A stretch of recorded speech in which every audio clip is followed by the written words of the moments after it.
All right. How's everyone doing today? Feeling good, I hope. Phil is doing an awesome time, right? Isn't he? He's awesome. Let's give it a round of applause for Phil. So I am super excited to be up on the stage today talking about data and the state of web development. Before I jump in, I'm just going to tell you a little bit about myself. As Phil mentioned, my name is Akia Obas. I head up data and insights for Netlify. Right, so I've been working in data, we'll just say a long time, okay? We're just going to leave it at that. I've been working in data and leading data teams for a long time, but what most people do not know about me is that while I work in data, my background is actually in economics.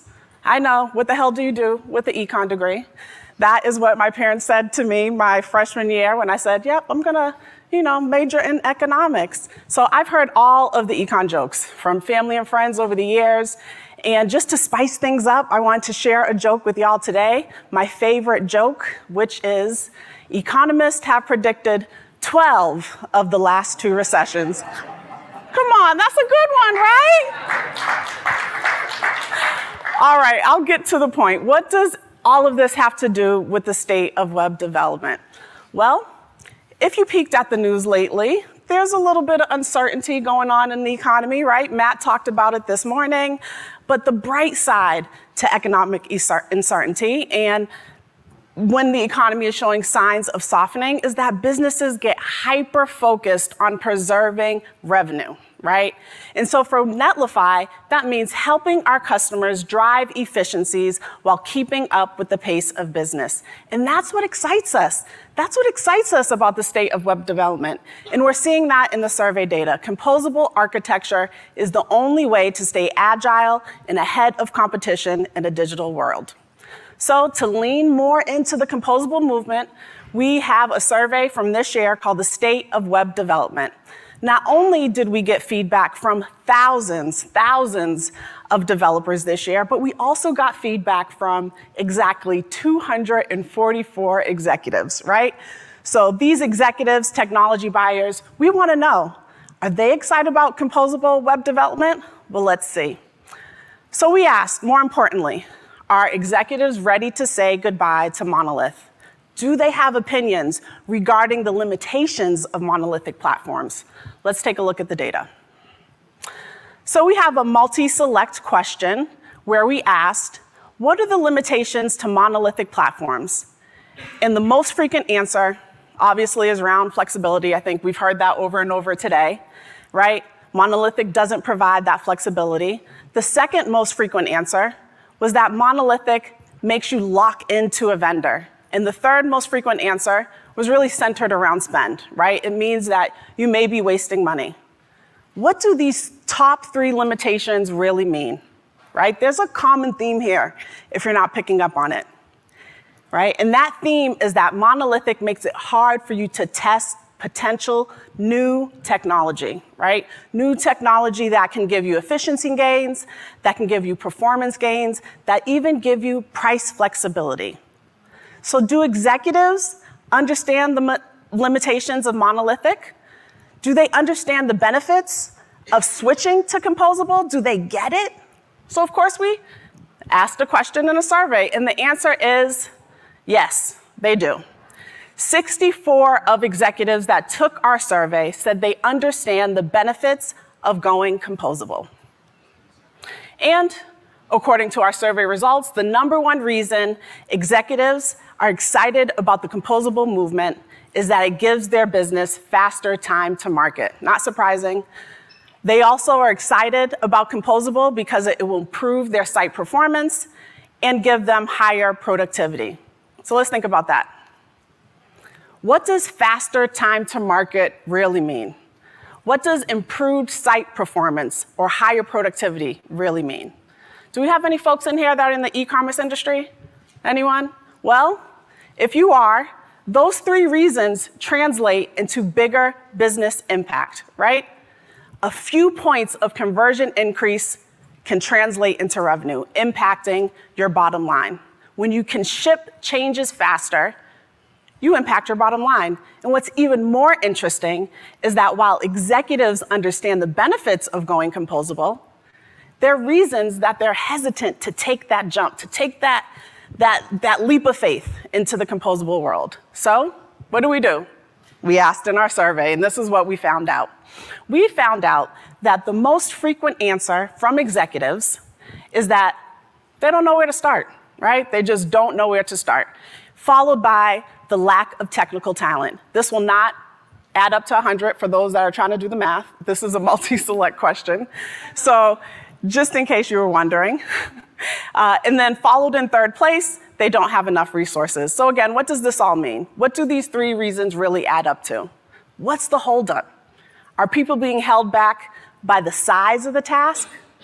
Or do they need a greater incentive to move in the first place? Or is it a combination of both? Or is it just a common excuse?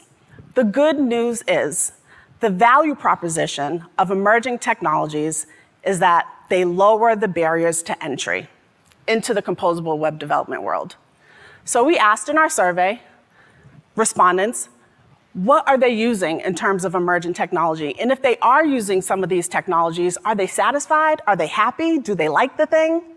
The data is really interesting. Let's look at some data. Got a pretty chart here for y'all. All right, so on the y-axis, we have satisfaction. On the x-axis, we have usage. Just look at machine learning and AI, right? High satisfaction, high usage. I was surprised when I saw this, I'm not gonna lie. Not around usage per se, but really around satisfaction, right? So machine learning and artificial intelligence is really working its way into every aspect of our business. People are eager to use these technologies to either automate workflows, improve their time to market. However, now this is feedback from our executives. While they're satisfied that their teams are using this, they're not oblivious to the risk, right? We all know there's risks in using this technology. So we asked in our survey, and this is what we found. The #1 risk in using ML or AI, according to these executives, is that they're scared that they're gonna get the wrong answer, right? In machine learning, it's called overfitting or underfitting of your data. In AI, it's called hallucinations. I think we heard that earlier today, right? If you're not familiar with that, AI hallucination is when the model basically just produces the wrong answer that appears to be reasonable, fairly common, that it will just make stuff up. It will fill in the gaps. Similar to people, not at Netlify, but to people, right? We all know that person that will just, with confidence, say it from their chest, the wrong answer, right? We've been in those meetings. We all know that person, not at Netlify though. Let me just keep that clear. And AI is no different. What about security issues, right? And data leaks. There was actually a research done by Cyberhaven, I think they're a company out here in California, data security company, where they found that 11% of the data that employees paste into ChatGPT is confidential. 11%. Think about it. Any data that you feed into an AI tool or application, it could be stored, right? It could be accessed, it could be misused, right? And so executives are aware of that. So despite the high usage and high satisfaction of ML and AI, executives are aware of the risks. So interesting things there. All right, back to this beautiful graph. Let's take a look at low-code and no-code technology. Same chart, right? We have satisfaction on the y-axis, usage on the x-axis. What's going on with low-code, no-code? What is going on there? This one was a shocker to me too. High usage, but low satisfaction. So despite low-code technology really revolutionizing the way that we work, people just don't like it. They're not happy with these tools. And that is why we are super excited about Netlify Create.